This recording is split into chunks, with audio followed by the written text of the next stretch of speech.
Hello and welcome to UA92 Insider. Today we have a very special guest, guys, Taekwondo World Champion Bradley Sinden. At just 23 years old, Bradley has amassed many awards, including 6 Grand Prix medals, 3 European Championships and 2 World Championships medals. Bradley, welcome to the show. How are you today? I'm great, thank you. Thank you for having me. I'm not gonna lie, I'm in honour. I'm in an Olympian, in front of an Olympian. So, Bradley, how did you get into sport? So I was 4 years old, and my mum, being a single mum, my sister joined because of her mate. It was like, oh, if she's going, I'm going, and then that's what it was. And I'm a very hyperactive kid. I used to climb the fireplace, used to climb everything, and then I was there kicking on the seats, stuff like that. So my coach, Martin Baker, at the time said, all right, if you can join in without misbehaving, because at the time you weren't supposed to join until like 6, 7. Oh, yeah. So he said, if you can do it without misbehaving, probably not expecting me to, it'll let me stay, and that's basically where it all kicked off. So your passion came from, like, as a kid, being hyperactive, climbing walls. Your sister was doing it. You thought, you know what, I want to do it. You come from like a working class background, like you said, single parent. How was that for you growing up in Donny? I think for me, because I was very hyperactive. My mum was like, I need to get him into something, because like I said, areas like that are not the best areas if you go down the wrong path. So mum wanted to chuck me into something straight away, get my head focused, and it worked. So like I stopped for 2 years between 6 and 8 when mum had my twin brothers, but then I decided I wanted to actually get into it properly, and then from there I fell in love with the sport, and I knew that's what I wanted my life to be. And then from then, you actually achieved loads of accolades. So starting up to become, you had that vision of becoming a world Olympian. Started from that journey. How did you become like where you are today? Like your journey, like the accolades that you've won, and the training that your sacrifice that your mum had to make. Yeah, so like when it was there, it was just going to local competitions and stuff like that around the country. Then I won nationals. Nationals was the first ever competition I actually won in 2009. But it was just the love of the sport, and then it came to training with different clubs. So that's what I did. I went around the country training at different clubs, because NTC was probably the most I trained with the most. What's NDEC? Nottingham Taekwondo Club. Nottingham Taekwondo Club. Yeah, so as King's Taekwondo, that's where I always stayed with, but I went and trained with the clubs because NTC, they had a lot of lads my size, my age, and that's who we got the best training with. And that's what we needed to become the best, and you need to train with the best. Yeah. So train with them. I went abroad to all the competitions with them, and then did a few bits here and there, but didn't have a great like junior career. But I knew I wanted to do this, so I'm going to give it everything. I wanted to be the person, like you said, be that world champion, be that Olympic champion. I want to be end goal. So I knew if I give it determination, I put my hard work in, it'll pay off. And then it did. I became junior European champion in 2015. And then went into the full-time GB Taekwondo in 2016. And like from like that transition from 2015 to 2016, and you had your sights on like you were a step closer to the Olympics, and like obviously due to like the world pandemic and everything, the Olympics was delayed by a year. How was that for you while you were training for you guys? It was a bit of a roller coaster, because so how it happened, we were training at the centre, and then got told we weren't shut down. We knew we were fine. And then our boss was actually in Tokyo flying back. We were prepping. And then we just got an email by the directors saying, yep, we're closed down. So just straight away. And we're like, oh, didn't know what was happening. And like everyone, we were going to follow suit as a Premier League, saying they were only delaying the matches by 2 weeks. We're like, oh, a 2-week break. We'll come back, fine. And then that 2 week turned into 9 for us before we were allowed back into the centre. It's quite disheartening when it's like, you're training your time for this, and then it happened. And did you receive any like well-being support? And were you still training whilst we're in this crisis? Because, like you said, footballers were had that time off and that 2 weeks, and they were getting updated. But whereas being Olympians, you're athletes, you're training every single day, and you put your blood, sweat, and tears and years into this. How did that have a knock-on effect on you? Yeah, for me, I was probably one of the best and best off. And when we came back, probably the best off, I was quite straight back into it, because some people didn't have anything, didn't have any equipment to train with. Some people had a bob, what's a kick bag. But me, Mason, who was a part of the team, is from Doncaster as well.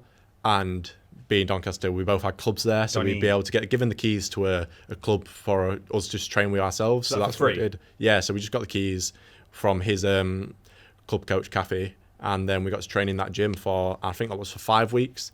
And then that's what it was. But every week our boss would ring us and be like, oh yeah, we'll be back next week. And at this point, we didn't know if the Olympics what were happening, because on the news it was still the Olympics going ahead.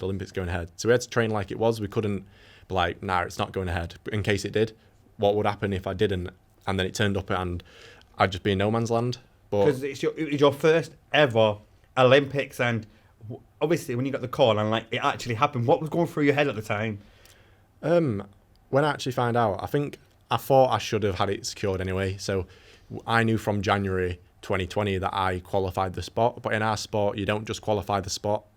You qualify the spot, not the athlete. Yeah. So there was me and one other guy who were both good, but I had the better results at the time. So we knew it should go in my favour. And when it did, it's just that relief knowing, all right, it is me. Now it's go time. I need to put everything right.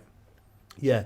And from go time, you actually were at the Olympics in Tokyo. It's such a surreal moment for you actually being there.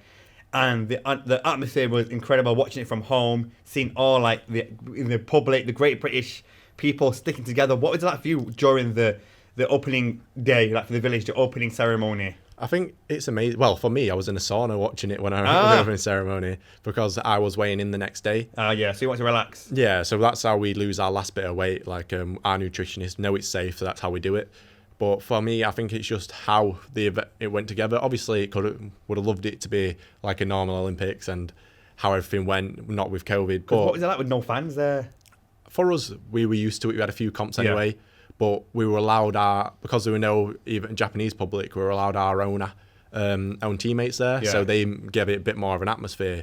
But for me, it doesn't matter what's there. I've got one goal. I've got going there to win. And that's what you did. Obviously, you've won. You're an absolutely legend here, guys. If you haven't seen it already, this is the silver medal in Tokyo 2021.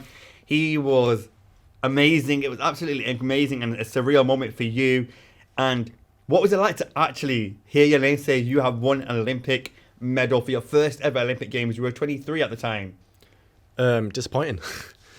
No, for me, I think if you say it to most athletes, especially in a combat sport, I go there knowing I can win gold. So that's what it is. It's gold or nothing. Yeah. If you get silver, bronze, whatever, it's like you go in there for gold.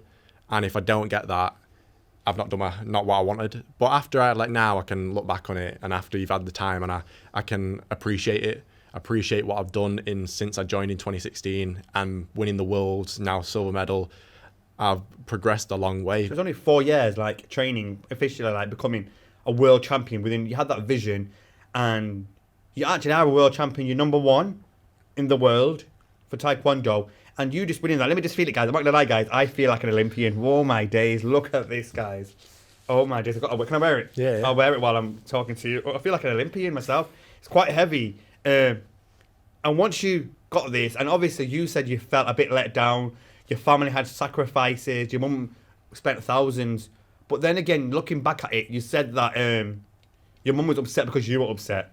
Yeah, definitely. I think your parents, like, for her, I've done what she wanted me to do. Even if I didn't win a medal, she would have been proud no matter what. I've stuck with it for all these years, through the hard, good times, and got to that Olympics, like, through some times where it wouldn't have expected me to, and to come away with a medal. And it just means that I have to win gold when she can actually come in Paris. Yes, you will. So Paris is the next steps. Obviously, you've won silver, and you're a bit disheartened by it. And we were speaking about it before, like the well-being side of it and the after effects of it. Because you were feeling deflated and you felt like a bit down. How is that for you and your well-being? And did the Olympics step in and say, you know what? Because the British Olympics have one of the best in the world for when it comes to mental health support services. What support service did you access, or did you not know about or knew about? I think we've got a psychologist if we need them, but I think for us, we're a family. We're not a team, we're a family. We go through the highs and we go through the lows together. So we're all disappointed for each other because I got silver, Lauren got silver, and Bianca got bronze, but it all happened like last seconds. We were all winning, and so we were all disheartening. But I think the best part was what was going back, and it was the British public. So family, I'm going back to the family. The parades. Yeah, seeing how happy our family was, and our friends, everyone was just nothing but ecstatic for you. They weren't going, oh, yeah, you could have won gold. They were like, it doesn't matter. you've done what you've done. And then the public were just so how much they got behind you and how much they messaged me on Instagram, Twitter. Everyone was just so behind us and so proud of us. And that was obviously uplifting for you. And in your own right, to us and to the UK public, you're a winner. You're number one in the world.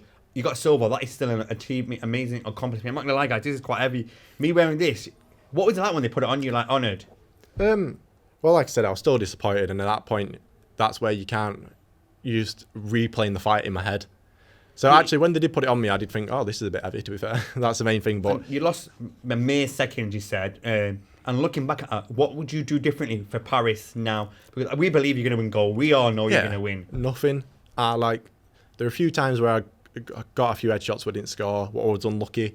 But in the end, I made one mistake and it was a tactical mistake. But I made that choice. And if I go back again, I might have made the choice again. And I might have paid off. Yeah. Where Taekwondo is them second situations. If they didn't exist, I wouldn't be a world champion. In my semi-finals at Worlds, I won in the last second with a kick to the body. It's mere seconds, like you said, all it takes like a tactical move. But you've worked for this since you were 4. 2016, you started becoming much more trained, and within 4 years to achieve number 1 spot, 4 to 5 years, that's a massive goal in itself. You've already ticked one accolade off your box.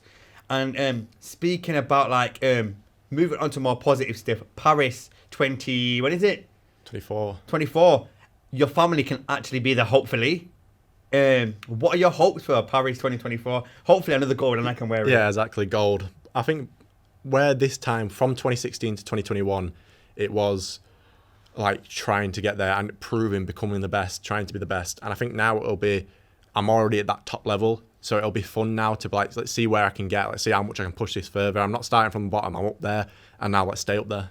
Honestly, it's been great having you, Bradley. So, obviously, Paris is next for you. You're supporting your family now. Your mum doesn't have to make that many sacrifices. So, what is next for you apart from Paris? Like, you just enjoying yourself now until the Olympics? So now, had surgery. Come back from that. Hopefully, I'll be back fresh from next year. And then the circuit starts again. Hopefully, we've got a Europeans to win, we've got a Worlds to win, and we've got that twice over. So it's just trying to dominate the field until the Olympics. And make sure, guys, you support him. What do you want to give your Twitter to? Bradley Sinden. Yes. Without an E. But honestly, Bradley, it's been a pleasure. I absolutely love wearing this. It's been a pleasure. I wish you all the best. And congratulations again on winning silver. Thank you. Thanks for having me. It is heavy, guys. Thank you, guys. I feel like I'm an Olympian.